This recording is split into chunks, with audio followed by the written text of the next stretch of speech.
habíamos hablado acerca de unas edades especiales donde ellos buscan su identidad, ¿verdad?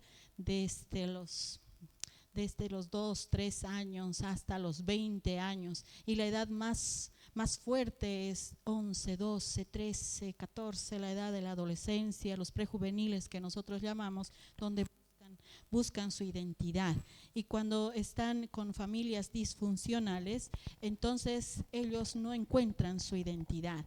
Buscan en la música, lo encuentran en la moda, lo encuentran en la forma de hablar, lo encuentran con su amigo, con su amiga, que también está pasando el mismo problema. Entonces es una etapa donde ellos necesitan encontrar su identidad. Y muchas veces nosotros también en la vida espiritual necesitamos encontrar nuestra identidad. Por eso hablamos acerca de tu identidad en Cristo, ¿verdad? Hay una palabra específica sobre tu identidad en Cristo. ¿Quién eres en Cristo Jesús? Y dice la palabra que somos su especial tesoro, que somos reyes y sacerdotes. Entonces somos personas que tenemos autoridad y que podemos ministrar, que podemos hacer lo que Jesús hacía aquí en la tierra, lo podemos hacer, y Jesús mismo dijo, y lo van a hacer más que yo lo hice, ¿no? Van a ver más gloria de lo que han visto ustedes conmigo. Entonces esa etapa es hermosa, donde podemos nosotros los padres poner la identidad de nuestros hijos. Cuando les decimos tú eres un hombre, tú eres una mujer, tú eres un hombre que vas a llegar hasta donde tú desees. Si tú deseas estudiar en la universidad, si deseas ser, no sé, cualquier cosa que él desea, ser deportista, hay otros que quieren ser artistas, entonces ahí vas a llegar y ponemos esa identidad en él. Igual en las mujeres, les dicen los padres, tú eres una mujer, y hay una cultura judía, ¿no?, donde realizan el bar mitzvah, ¿verdad? Y luego realizan otras, aquí también lo hemos realizado, son ceremonias. Se realizó para un joven, pidió su papá que él pueda recibir esa identidad. Y saben que fue tan hermoso que toda esta fila se llenó de hombres, de sus tíos, sus abuelos, se llenaron y pidieron al pastor que él pueda dirigir todo eso. Y entró el varón y su papá y su mamá estaban aquí y hablaron bendición sobre él. Y él estaba todavía por salir del colegio, y todo lo que hablaron sobre él, esa bendición tan grande que dijeron que queremos que tú seas profesional, tú quieres ser veterinario, vas a ser el mejor veterinario, se te van a abrir becas en todo lugar, y hablaron tanta palabra. Se dio, él está en este momento, lo están buscando y le han regalado becas para poder ir a un lugar. Él es veterinario, es un joven que es ejemplo en su casa y es de una familia muy, muy conocida entre todos los que estamos bien metidos, ¿no? Yo también me meto entre los cobijeños. Entonces yo escucho de él, y él venía aquí a la congregación, y ahora está un poco, sus padres están un poco afligidos por esto de la inundación, pero que ya pronto irá bajando. Pero él está bendecido, y ha sido algo hermoso, porque cuando entró por ese túnel de hombres que estaban parados, todos hablaban bendición sobre él, bendición, bendición, sus tíos, sus abuelos. Es una familia grande que bendijeron, y fue algo precioso porque la presencia del Señor se derramó. Qué hermoso es eso, cuando en la familia nosotros damos esa bendición a nuestros hijos. Por eso no dejes de dar bendición, de hablar bendición sobre tus hijos, amén. ¿Por qué? Porque eso se va a convertir en algo poderoso, en algo grande, y el Señor los va a bendecir y no van a sufrir las consecuencias que nosotros hemos sufrido. ¿Por qué? Porque es otra generación que Dios quiere bendecir, y es un propósito que Dios quiere cumplir en ellos. Otras generaciones de los 20 hasta los 40 años. De los 20 a los 40 años es una generación donde se impacta, ¿no? Impactamos, donde queremos salir. Algunos estudian en la universidad, otros se casan, otros estudian fuera del país, se van a otro departamento. Conocemos gente que se salió, que fue a otro departamento a estudiar y volvió diferente, ¿no? Y dijo, yo quiero servir en mi departamento, y y empezó a trabajar en este lugar, y realmente son gente que puede impacta en el lugar donde está y en la edad donde está. Otra edad hermosa también es de los 40 a los 60, donde son gente que recibe más aumento. De todo cuanto ha estado sembrando, empieza a recibir el aumento de Dios, la bendición de Dios. Cuanto hemos permitido que Dios trabaje en nuestro carácter, Él aumenta más esa bendición. Pero si no le permitimos al Señor que trabaje en nuestro carácter, seguimos estancados. Por eso eso es una gran bendición, que Él trabaje en nuestra vida. Cuando no trabaja el Señor en nuestra vida, lo que pasa es que nos estancamos y seguimos y llegamos a ser los cristianos que calentamos los asientos porque no estamos predicando, porque no queremos nada más ni ir a la célula, no queremos adherirnos a lo que la iglesia está haciendo, a las actividades tal vez, o a lo que la iglesia quiere enseñarte, tu pastor quiere enseñarte. Entonces el Señor quiere aumentar de acuerdo a cómo tú le permites. Amén. Y ahora vamos a hablar acerca de la influencia. Por eso es que puse como título Soy influencia. La influencia que ejercemos sobre nuestros hijos, sobre nuestra generación, es tan importante que marca la vida de las personas a nuestro alrededor. Quisiera que vayamos por favor a Hebreos capítulo 12, versículos 6 al 8. Vamos a hablar de algo especial que el Señor hace con todos nosotros, ya seamos pequeñitos, jóvenes, solteros, no sé, divorciados, viudos, con todos. Dice así: porque el Señor al que ama disciplina y azota a todo el que recibe por hijo. Si soportáis la disciplina, Dios os trata como a hijos, porque ¿qué hijo es aquel a quien el Padre no disciplina? Pero si se os deja sin disciplina, de la cual todos han sido participantes, entonces sois bastardos y no hijos. En la Biblia amplificada dice algo especial: porque el Señor corrige y disciplina a todos los que ama, y castiga, incluso azota a todo hijo que acepta, acoge en su corazón y aprecia. Debes someterte y soportar la corrección por la disciplina. Dios os trata como a hijos, porque ¿qué hijo hay a quien su padre no entrene, corrija y disciplina? Ahora bien, si estáis exentos de la corrección y dejados sin la disciplina que todos los hijos de Dios comparten, entonces sois descendencia ilegítima y no verdaderos hijos en absoluto. Y aquí René nos puede hablar y dar una cátedra de lo que es la disciplina, ¿verdad? Porque en el deporte se necesita disciplina. Él es entrenador, él ha entrenado a toda la selección del Bacadíes, ¿verdad? Y han salido campeones, él entrenó. Entonces, pero se necesita disciplina, porque si un joven que quiero jugar fútbol y ya juega bonito y no va al entrenamiento, llega tarde, no lleva sus instrumentos de trabajo ni nada, ¿ustedes creen que René le va a poner como capitán del equipo? ¿Le vas a poner? No, pues sino al disciplinado, ¿verdad? Entonces la disciplina no solamente es la corrección de pegar, de agarrar un chicotazo, darles un chancletazo, no es solamente eso. La disciplina es corregir, poner, marcar, rayar la cancha, como decimos en la escuela de padres. Rayamos la cancha, porque lo primero que nos dicen los papás es cómo tenemos que disciplinar, cómo tenemos que pegarles, ya que ahora la ley no nos permite pegarles y pensamos que solamente es eso. Pero la palabra azotar, como dice en este verso, en los versos bíblicos que hemos leído, no es para el presente, sino para cuando tengamos que dar cuenta, cuando estemos delante del Señor. Y eso nos ha enseñado nuestro pastor y todo el tiempo nos va a seguir enseñando. Dios corrige y disciplina, eso es gracia. Vivimos bajo la gracia del Señor porque nos corrige, nos disciplina, nos raya la cancha. Él nos corrige con su cayado, nos vuelve al camino. con amor nos vuelve a caminar. Y con la vara está listo para pegar al oso, al león, al diablo que quiera acercarse, ¿verdad? Entonces Dios castiga y azota, eso es para entrar al reino. Ahí se va a recibir el castigo, ahí se va a recibir el azote a aquel que acoge en su corazón. Vamos a ver un punto lindo donde nosotros como hijos podemos cometer errores.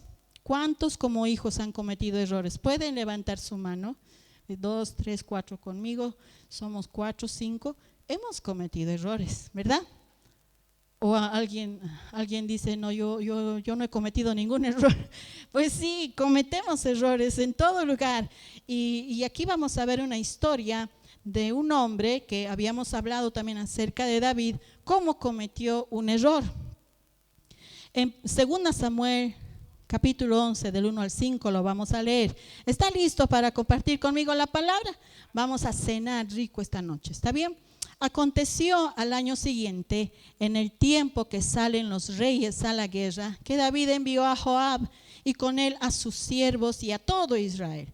Y destruyeron a los amonitas y sitiaron a Rabá, pero David se quedó en Jerusalén. Y sucedió un día, al caer la tarde, que se levantó David de su lecho y se paseaba sobre el terrado de la casa real y vio desde el terrado a una mujer que se estaba bañando, la cual era hermosa.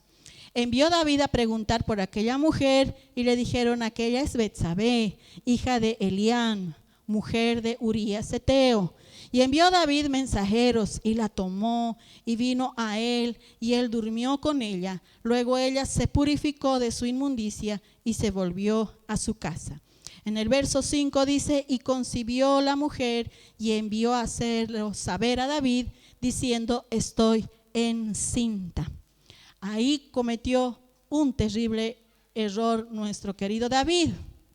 Él tenía que ir a la guerra, por eso dice la palabra, es tan detallista la palabra que dice cuando los reyes tienen que salir a la guerra. Estaba en guerra y él envió a Joab, envió a su ejército, envió a todo el pueblo de Israel y dice la palabra, ¿no?, que estaban venciendo, pero David estaba paseando en su terrado y mientras paseaba en su terrado, la mujer se estaba bañando en su techo de su casa. Betsabé era hija de Eliam y esposa de Urías, los valientes de David. Eliam y Urías eran del grupo de los valientes de David. Los valientes de David eran 37 hombres. Y la Biblia nos detalla que estos hombres no eran solamente los que gritaban, los que decían ¿dónde está la comida? Los que no decían solamente eso, no hablaban de esa forma. Eran hombres que iban a la guerra y de una sola dice que mataban 800 hombres. Un solo hombre mataba 300 hombres con una sola espada, y a tal punto peleaban que sus espadas se quedaban pegadas a su mano por tanta sangre que ellos recibían. Entonces al matar y al salpicar y al estar matando tantas personas, ellos eran valientes. Ellos decían, miraban a David y David decía: tengo sed, tengo mucha sed. Irrumpían en el campamento del enemigo, sacaban agua del pozo, traían agua del pozo y decían: aquí tiene mi rey. Y él estaba por tomar esa agua y decía: no puedo tomar esta agua. Pero ellos irrumpían, no tenían temor. Por eso eran los valientes de David. Eran 37 personas. Dice la palabra que Betsabé es hija de Eliam, era hija de Eliam y esposa de Urías. Estos hombres eran los que caminaban con David, Eliam y Urías. Ahitofel, también nos habla la palabra, que era padre de Eliam, era abuelo de Betsabé. Vamos por favor a 2 Samuel 23, 34 para que vayamos uniendo todo lo que les he dicho. Dice así: Elifelet, hijo de Hashbai, hijo de Maca, Eliam, hijo de Ahitofel, gilonita, ¿verdad? Y lo tenemos a Eliam, hijo de Ahitofel, gilonita.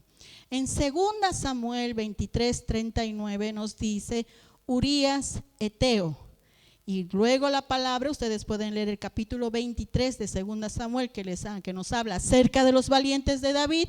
Dice 37 por todos. Urías Eteo era uno de los valientes de David.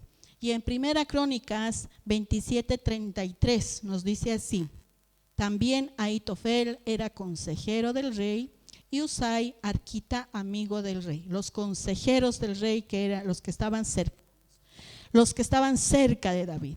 Aquellos consejeros que estaban cerca de David conocían todo de David y David conocía todo de ellos, conocía a su familia. Entonces se dice que en algún momento David miró a Betsabé, ya conocía a Betsabé, porque su abuelo era su consejero. Su padre de Betsabé era uno de sus valientes y Urías, su esposo, era uno de sus valientes. Entonces David conocía un poco a Betsabé.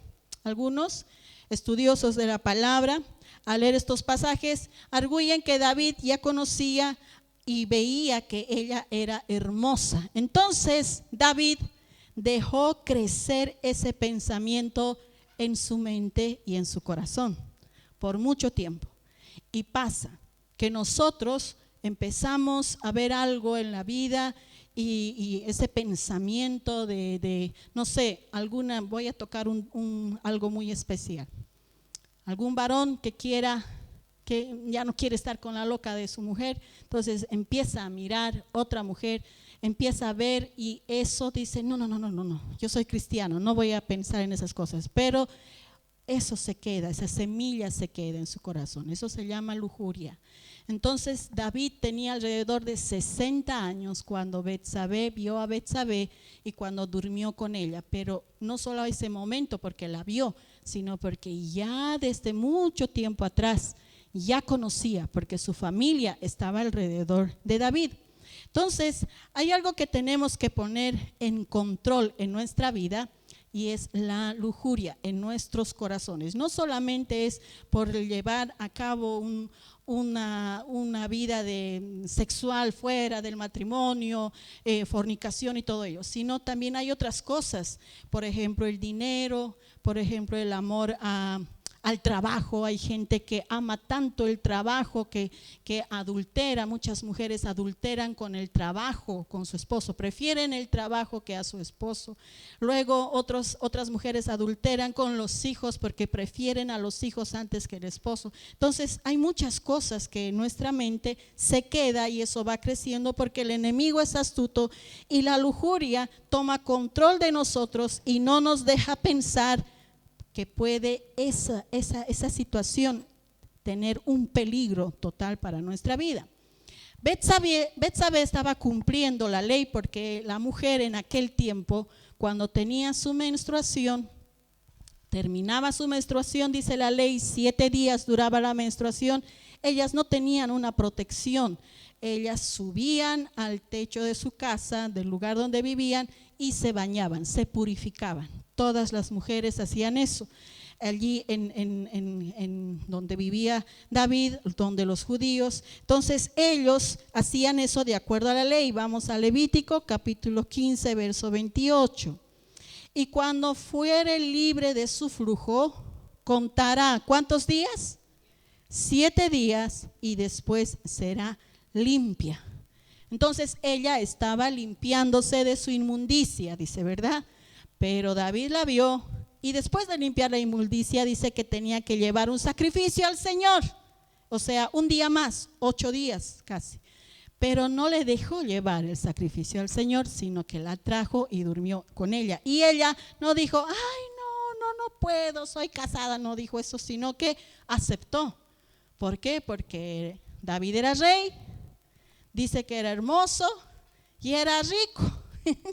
Entonces, como mis hijas dicen, ay, qué lindo ha debido ser David, claro, son solteras, pueden decir todo eso. Entonces, Dios dio 7 días de oportunidad a David para cambiar de opinión. Amén. Y cuando Betsabé se purificaba para presentar sacrificio a Dios, David detuvo ese sacrificio y tuvo relaciones con ella. Amados hermanos, el enemigo es muy astuto para agarrarnos. Por eso dice que debemos ser sencillos como las palomas y astutos como una serpiente para poder caminar en la vida. ¿Por qué? Porque el enemigo es astuto.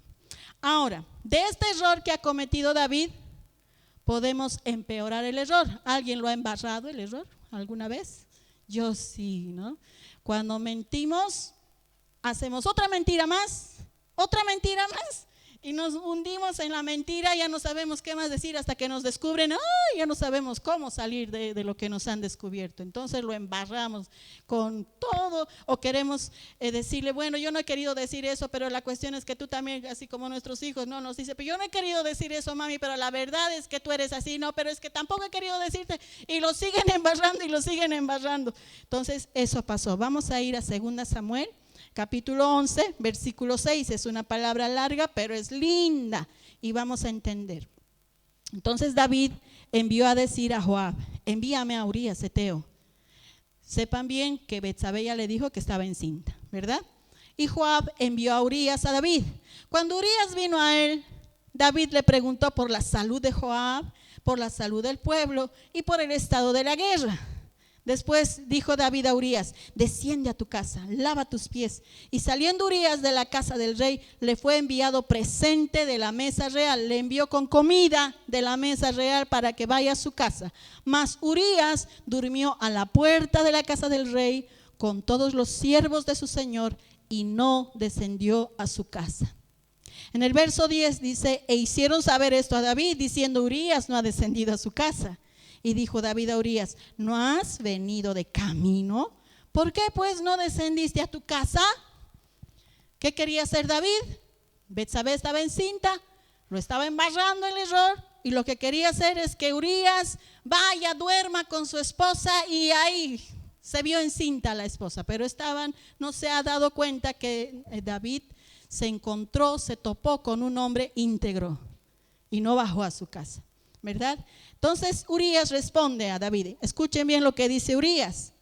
El arca e Israel y Judá están bajo tiendas, y mi señor Joab y los siervos de mi señor en el campo. ¿Y había yo de entrar en mi casa para comer y beber y a dormir con mi mujer? Por vida tuya y por vida de tu alma, que yo no haré tal cosa. En otra versión dice, ellos están durmiendo en el campo, no tienen techo, está el cielo, es su techo. Y yo voy a ir a comer y voy a dormir con mi esposa. No, yo no voy a hacer eso. Entonces en el verso 12 David vuelve a embarrar el error. Dice, y David dijo a Urías, quédate aquí aún hoy y mañana te despacharé. Y se quedó Urías en Jerusalén aquel día y al siguiente. Y David lo convidó a comer y a beber con él hasta embriagarlo. Y él salió a la tarde a dormir en su cama con los siervos de su señor, mas no descendió a su casa. David, ¿qué hizo? Lo emborrachó para que se vaya a su casa y vaya con su esposa, pero él no descendió, estando borracho, se quedó ahí, dice, en la puerta, ¿verdad? Venida la mañana, dice en el verso 14, escribió David a Joab una carta. Y aquí viene ya lo que David hace y lo que él comete, este grave error, la cual envió en manos de Urías. Urías llevó su propia muerte. Y dice, y escribió en la carta diciendo, poned a Urías al frente, en lo más recio de la batalla, y retiraos de él para que sea herido y muera. Así fue que cuando Joab sitió la ciudad, puso a Urías en el lugar donde sabía que estaban los hombres más valientes. Entonces David, ¿qué cometió? Aparte de adulterar, asesinó. Le dijo, mándalo a lo más recio de la batalla y váyanse. Y listo, le dieron a Urías y Urías murió. Entonces, como David cometió este error, él no se daba cuenta. Un pastor allá de los Estados Unidos habla acerca de cómo las ciervas, los ciervos, esos animales, como tienen un tiempo, ellos saben cuándo van a ir a cazar esos ciervos. Entonces cuando dice que un día ellos estaban, el pastor estaba parado en un lugar, en un terreno donde estaban viendo si lo van a comprar, y cuando estaban viendo, dice el terreno, vinieron unas 2 siervas, 2 de esos animales, dice, saltando hacia ellos. Entonces iban y no tenían control, venían hacia ellos. Y dice que detrás de ellas estaba otro ciervo macho que estaba persiguiéndolas, y él corrió, dice, se fueron, y ellos, si no se apartaban, los hubieran pisado a ellos. Entonces el ciervo macho agarró a la sierva, a la hembra, y dice que se juntó con ella, ¿verdad? Le agarró a la fuerza para poder consumar el hecho. Entonces, ¿qué es lo que ha pasado? Dice el pastor que en aquel tiempo es donde van a cazar las siervas o los siervos. ¿Por qué? Porque este siervo va con tanta fuerza que no sabe que hay peligro. Está tan cegada su mente para agarrar esa hembra y poder agarrar y tener todo lo que esa hembra está despidiendo el olor, porque es un tiempo de apareo, ¿verdad? De celo. Entonces, por esa razón es que va ese siervo. Y él decía algo: cuando la lujuria nos agarra, no entendemos la situación. No sabemos, no nos damos cuenta del peligro que puede venir, de las cosas que pueden pasar. Entonces cometemos ese error, ese pecado, pero no nos damos cuenta. Y aquí el Señor habla a David de una forma especial. Vamos a 2 Samuel capítulo 11, versículos 26 al 27. ¿Qué pasa con Betsabé? Oyendo la mujer de Urías que su marido Urías era muerto, hizo duelo por su marido, y pasado el luto, envió David y la trajo a su casa, y fue ella su mujer, y le dio a luz un hijo. Mas esto que David había hecho fue desagradable ante los ojos de Jehová. En una versión dice, en un original, en el hebreo, que destrozó el corazón del Señor lo que David había hecho. La palabra desagradó en el original hebreo es que le destrozó el corazón. Y nosotros destrozamos el corazón de Dios cuando queremos arreglar nuestros errores, nuestros problemas con nuestras propias fuerzas, nuestra mente, con lo que queremos hacer, con todo, ¿verdad? Con todo lo que tenemos. Pero no se puede. ¿Por qué? Porque lo embarramos más. Porque nos vemos metidos en el vicio, nos vemos metidos en la corrupción, nos vemos metidos en la mentira, nos vemos metidos en la lujuria, nos vemos metidos en todo, y entonces estamos cegados, estamos como ese siervo, cegados, y no podemos escuchar. Entonces David, ¿qué es lo que hizo? Betsabé hizo duelo, dice, ¿verdad? Entonces, pasado el luto, envió David y la trajo a su casa, y fue ella su mujer, y le dio a luz un hijo, dice en el verso 27, mas esto que David había hecho fue desagradable ante los ojos de Jehová. Ahora, Dios le da la oportunidad de arrepentirse a David. Vamos a leer la palabra, 2 Samuel capítulo 12, versículos del 1 al 13. Jehová envió a Natán a David, y viniendo a él le dijo: había 2 hombres en una ciudad, el uno rico y el otro pobre. El rico tenía numerosas ovejas y vacas, pero el pobre no tenía más que una sola corderita, que él había comprado y criado, y que había crecido con él y con sus hijos juntamente, comiendo de su bocado y bebiendo de su vaso y durmiendo en su seno, y la tenía como a una hija. Y vino uno de camino al hombre rico, y éste no quiso tomar de sus ovejas y de sus vacas para guisar para el caminante que había venido a él, sino que tomó la oveja de aquel hombre pobre y la preparó para aquel que había venido a él. Entonces se encendió el furor de David en gran manera contra aquel hombre, y dijo a Natán, Natán era el profeta, y David el rey: vive Jehová, que el que tal hizo es digno de muerte, y debe pagar la cordera con 4 tantos, porque hizo tal cosa y no tuvo misericordia. Escucha bien, con 4 tantos. David habló sobre su familia, habló sobre su generación.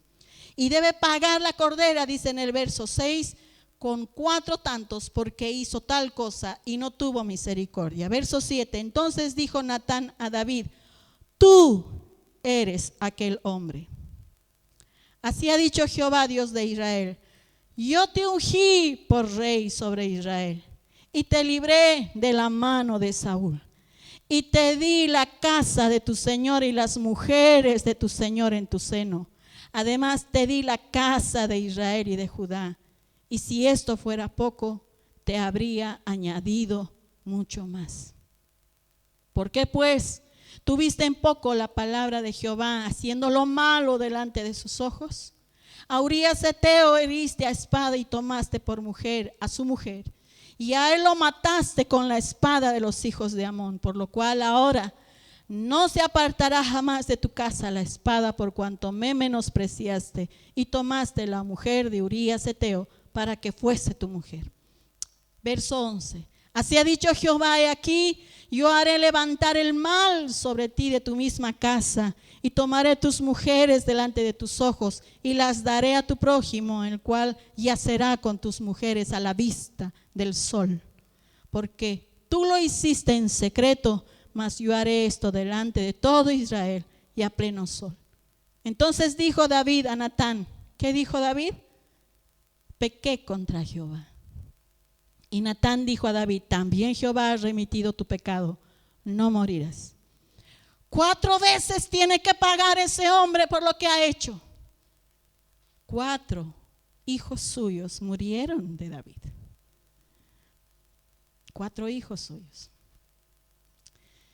El bebé, entre ellos Absalón, Amnón y uno más que es otro con A, pero no se me viene a la mente. Son 4 los hijos que murieron de David. Él habló, él dijo y pagó. Su hija fue violada por su propio hermano. Esas cosas no se hicieron a ocultas, todo el pueblo sabía, y también de sus esposas. Entonces David dijo algo especial: pequé contra el Señor. Reconoció su error, reconoció que lo ha embarrado el error. Ha querido tapar todo con una muerte. ¿Por qué? Porque él es el rey y no ha tenido palabra a lo que el profeta le ha venido a hablar. Porque el profeta le miró y le dijo, tú eres ese hombre. Y yo creo que se le ha debido bajar la presión a David. No le ha debido faltar el aire, porque es terrible cuando te dicen, tú eres esa mujer mentirosa, tú eres ese hombre que estás haciendo esto. Y Dios nos confronta, pero antes de confrontar, el Señor le ha dicho algo especial. Te di la casa de tu Señor, dice en el verso 8, y las mujeres de tu Señor en tu seno. Además te di la casa de Israel y de Judá. Y si esto fuera poco, te había añadido más. Te hubiera dado más, David. Hubieras tenido más. Pero por esto que has hecho, asesinaste. Él asesinó.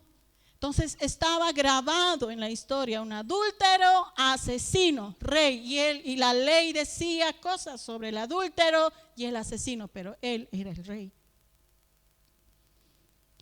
De esta forma, como David se arrepintió, David vio a su hijo nacer, a este hijo del adulterio, y este bebé se enfermó, y David se tiró al piso por 7 días.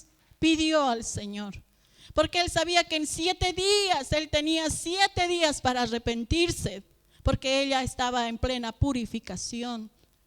Y David se echó al piso 7 días pidiendo al Señor por el bebé. Y no comió, y no bebió, no hizo nada, ni se cambió de ropa. Estaba tirado y dice que le miraban, Señor. Y cuando el bebé murió, porque el Señor se lo llevó, el bebé llegó directo donde Dios, no tuvo que hacer nada para llegar delante de Dios, entró directamente al reino de Dios. Entonces David dice que oyó que sus siervos murmuraban que el bebé había muerto y él dijo, ¿ha muerto? Sí, ha muerto. Se levantó y él dijo algo especial. ¿Tu bebé ha muerto? Sí. Pero ¿por qué no has comido todo este tiempo? Cuando el bebé estaba vivo, tú tenías que haber hecho algo. Los consejeros estaban a su alrededor, pero ahora que ha muerto te levantas y comes. Y él dijo esto, yo voy a él, pero él no va a venir a mí ya. pero yo sí voy a ir a Él.